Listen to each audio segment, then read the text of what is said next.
Very little of that stuff is going to help you take an idea, put it on a piece of paper, and turn it into a business that pays you money. And so where I specialize is that, the ability to take ether, nothing, just nebulous ideas, and to make those businesses work. And guess what? I was talking to Trent, and he said, well, 95% of businesses fail. I said, yeah, 95% of mine fail too. And you look at it and you go, no, they don't. Yes, they do. But I make them fail on my own. I kill the idea along the way. And so I'm going to teach you how you pull out an idea, you apply it to your business, and you play it in your mind rather than in the marketplace. You don't have enough time to play out every experiment. But you can take an idea and you can experiment without having to actually even do it. Now, I'll teach you what I mean by that, and it speeds up your processes a lot. So you're asking, how do I start a business, or how do I start an online business? Are you sure you want to do this? It's the first thing I would say. As you're going to find out, if you're at least listening to me and what I've learned over the last 35 years, this process can be brutal. It can be incredible. Don't get me wrong. I've had very successful businesses. You'll hear my story at some point. But you need to understand, by even asking this question, you're signing up for a lot of pain. It's nothing that you can't do. I'm going to show you a lot of the things that I've learned over the years. The way that I do things isn't the only way to do it.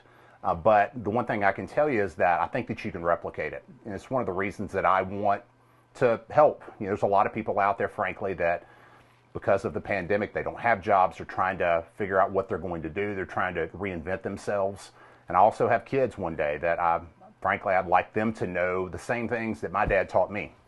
I see a lot of kids, and a lot of people don't know this about me, but a lot of kids, they probably, your parents and your dad would play with you and throw the football with you. And I ended up playing college football. My dad never threw the football with me, ever.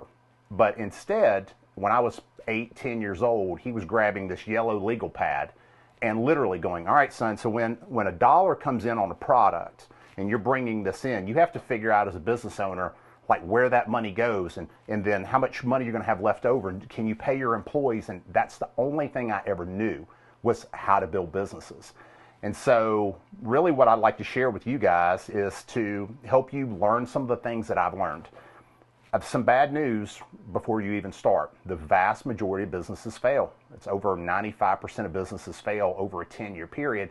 And that's not even talking about businesses that aren't making any money, that are just surviving, and what I would refer to as people not owning a business. They essentially own a job. And there's a total difference between that. The thinking and how you go about this process will mean everything. But the vast majority of you will not be able to pull this off. I can tell you, though, you absolutely, if you were smart enough to be able to come here to ask this question of yourself, you have the ability to create a successful business. But you also have to think, why am I asking this question? You're asking because there are things that you don't know, that you're trying to get to where you can learn. And that's what I want to express and try to get across to you guys. Here's the bad news. Bad news is, unless you have experience, it's very likely that your business is going to fail as you start to try. But there's some good news. There's 2 ways to get experience. You can either earn it by going and get your head kicked in, like I did and like most people do, or you can borrow it, meaning you can learn the lessons from me and from other people that I'll introduce you to and other stories, so that you don't have to do that. You can just take that person's word for it. I have kids, and so it's kind of like I tell the kids when they were real young, don't touch that stove. The stove is hot. And some of them will take my word for it, and some of them have to touch the stove. My son, he's got to touch the stove. And so don't be that way. It's not necessary for you to learn a lot of these lessons on your own, simply because it's hard, it's painful. You're going to go through a lot already in trying to build a successful business. I want you to avoid as much pain as possible. So what I would encourage you to do, if you're serious about this, the first thing you're going to want to do is you got to subscribe, because I don't know how often I'm going to be putting content out here. As you'll find out later in this video, you're going to find out about my story, and I'll walk you through why you should listen to me. Again, the things that I can show you are things I think you can replicate. I'm sure you can go on a channel and you can find a 22-year-old who's made $1 billion selling t-shirts. I've never made $1 billion selling t-shirts. But I have taken an idea multiple times and turned it into an 8-figure plus value company that I own. And I've done that from my house. And, that's not the goal necessarily, though. For a lot of people, that's so far out there. You're just trying to get to where you can build a business to get out of the job that sucks, that you hate, or you don't have a job and you've been laid off and you have no prospects for a job. We'll be talking about this type of thing not in vague detail, in very specific detail. We're going to be getting into what does the website look like? What are you thinking when you're presenting to people? All of that type of thing in granular level detail. It's going to take time to get there though, because I'm not a YouTuber, right? This is not what I do. I own successful businesses. And so, but I will post whenever I can have the opportunity to, and you're going to want to make sure to get this content.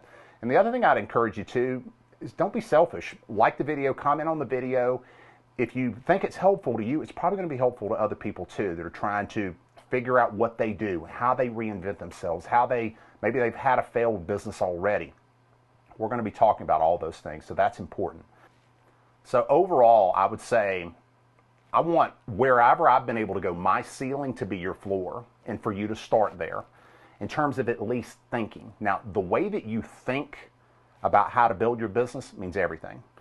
There's going to be some things that the vast majority of the things I'm going to bring up, you've never thought of before. And the reason that I had to learn it the hard way. I'm trying to get people to not learn it the hard way. For my kids one day to be able to see this and not learn it the way that Dad did it.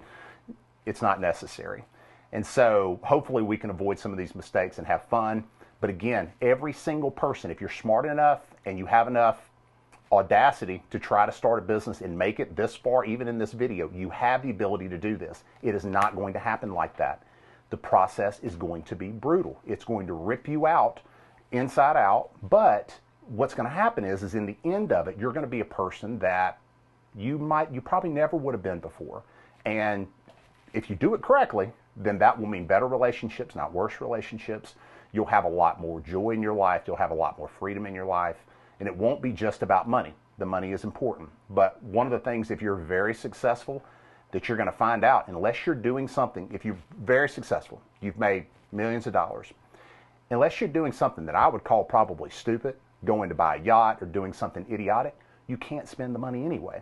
And so if in this process of building a business, you lose your relationships, you lose your family, you haven't gained anything, right? And so we're going to try to avoid all that crap and all the things little things that I came close, mistakes I came close to making, other mistakes I was full-fledged in the middle of.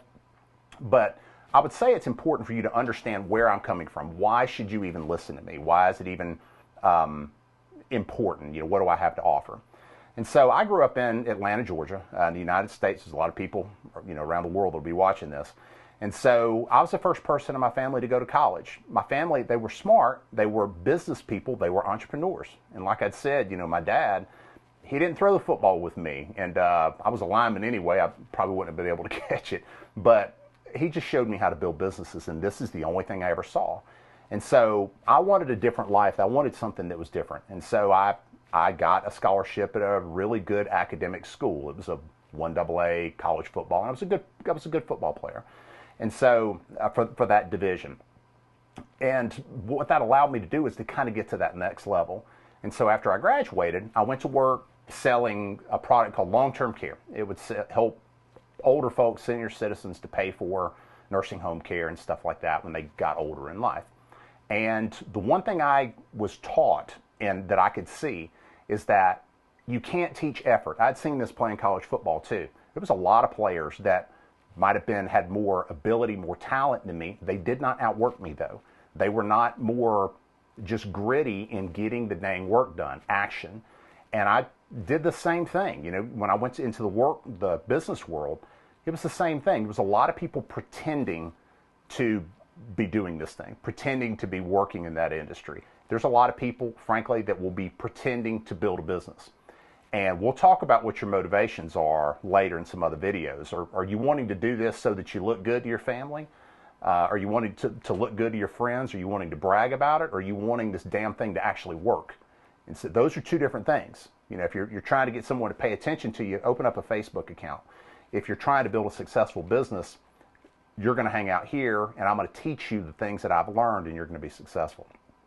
And so I could sell. And I learned a very important lesson working at John Hancock, selling long-term care, is that if you find successful people and you do the same things they did to get successful, guess what? It's the exact same thing that's going to happen to you. It's called cause and effect. You do the inputs that get people to certain places, you're going to get the same output. Not today, not instantaneously. It's going to take time, but you have to be patient, understanding that the ultimate success is going to happen, period. It's a virtual certainty as long as you continue to put in the effort. And so I just found the people that were successful, and I did what they did. And I saw that in that industry, they had a lot of professional credentials. And I learned a lesson from Brian Tracy, who's a motivational speaker, fantastic person to look up on YouTube. And he said, I would drive a lot between appointments. He said, stop listening to the radio. Turn your car into a university. So I said, well, that's pretty easy to do. Guess what? It's easy not to do too. But it's easy to do, right? Just don't listen to the radio anymore. And so instead, I listen to books and tapes. And what you find out is that you get really smart when you do that. About every 3 years, if you do this in transit, whether you're on a bus or whether you're on a train or whether you're driving a car, if you just refuse to listen to music, instead listen to books, educate yourself in your industry, and because you're going to have to be a student in whatever area. I mean, I don't care if you're a dog walker. You need to know more than everybody around you about walking dogs. And that will serve you and that will benefit you. But if you really are that much of a student of your industry, you're going to get the equivalent of an MBA every 3 years. Okay, I did that for 20 years. And so it just continues to compound, and you get to where they go, God, this guy's just so smart. I was kind of smart. I mean, I wasn't dumb, but I just outworked everybody. And so that's really what allowed me to continue to grow. And so I had all these credentials by the time I was 24, and I got hired by a company to work in a separate part of the insurance industry. I think I just turned 25. They paid me $62,000 salary plus commission, and I made over $100,000 when I was 25. I was like, this is crazy. I mean, this is awesome. I knew that I was going to be that successful, but my gosh, I didn't know anybody that was making $100,000 at that age.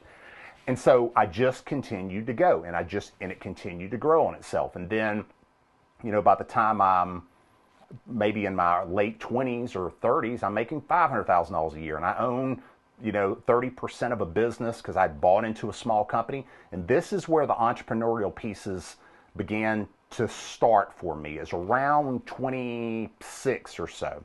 I'd moved to Charleston, South Carolina, and bought 30% of a company, and we began to grow it. And we were very successful. We made a lot of mistakes, and I got to experiment with some different things. I got to experiment with outsourcing, which was a really big trend, at the time. And of course, now we know people are doing that. That's already done, right?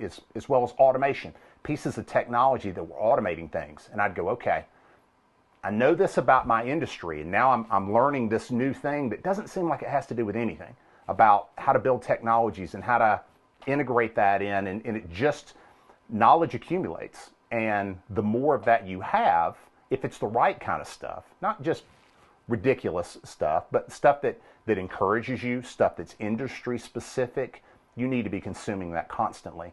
And you're going to do that until you become the information, right? And so it's like this, right? There's not takes here. I'm just talking, right?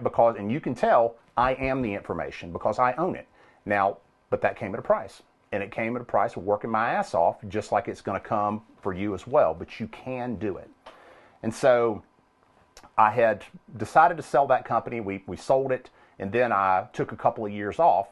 And then I started trying things that were outside of my area of discipline, right? And they failed. And then I tried another thing, and that one failed too. And then I tried a third, and that was on the verge of failing before another thing that I was trying hit. I learned, and I'm going to teach you the lessons that I learned in the failures, maybe more than I did in the successes.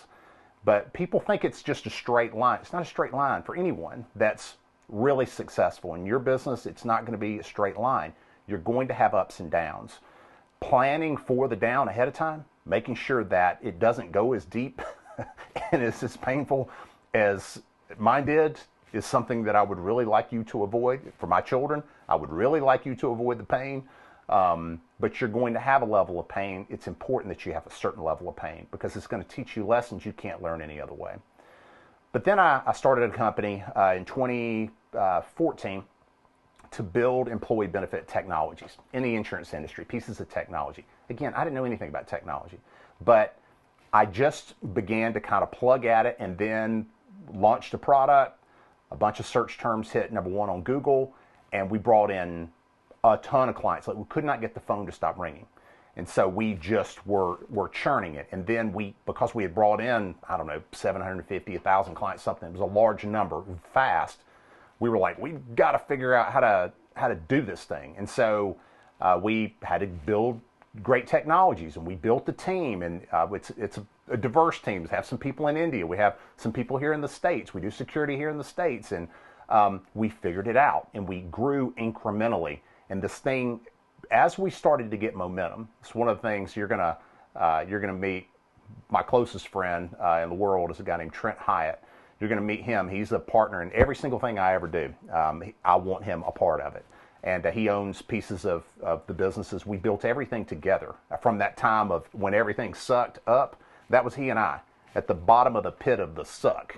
It was just he and I. And frankly, I'm not sure who else thought that we were going to be successful other than the two of us. But one of the things that he's taught me is that it is so hard to get momentum. But once you have momentum, oh my gosh, everything gets easy from there. And so, that business went overnight success, 8-figure plus value company that we built from nothing. We didn't, we weren't like borrowing a bunch of venture capital money or anything. It was just an idea. Now, that's one of the things, like if you're trying to be a billionaire, you probably ought to go look at Mark Cuban, right? And you can learn some lessons, but what you'll find is that a lot of the advice that you're going to find from people, or if you're looking at Warren Buffett, great advice, great investment advice, very little of that stuff is going to help you take an idea, put it on a piece of paper, and turn it into a business that pays you money. And so where I specialize is that, the ability to take ether, nothing, just nebulous ideas, and to make those businesses work. And guess what? I was talking to Trent, and he said, well, 95% of businesses fail. I said, yeah, 95% of mine fail too. And you look at it and you go, no, they don't. Yes, they do. But I make them fail on my own. I kill the idea along the way. And so I'm going to teach you how you pull out an idea, you apply it to your business, and you play it in your mind rather than in the marketplace. You don't have enough time to play out every experiment. But you can take an idea and you can experiment without having to actually even do it. Now, I'll teach you what I mean by that, and it speeds up your processes a lot. So we're able to take that company's success, and then we leverage it into the next one, and guess what? Same deal. And then most recently, we've launched yet another company. Guess what? Same deal. And it just continues to grow on itself and get bigger and bigger. But it all started as a kid who understood at the very beginning that I was going to have to outwork everyone. And I was going to have to be more focused than anybody else. And I hope to share a lot of that with you. I hope you guys get value out of this. Again, if you haven't subscribed, subscribe. I don't know how often I'm going to be posting content, hopefully often, because I want to be helpful to people. People desperately need some help. And I've already made my money, right? We're talking about you making your money. And I think if you learn the processes and the things that, if I can share with you what I've done and the things that I've learned, it can speed that up and hopefully it can make you successful. So look forward to seeing you guys like the video so that other people can benefit from it too. Again, don't be selfish. We can all kind of pull together. We can help one another. And I look forward to your comments as well. Have a great day. Thanks.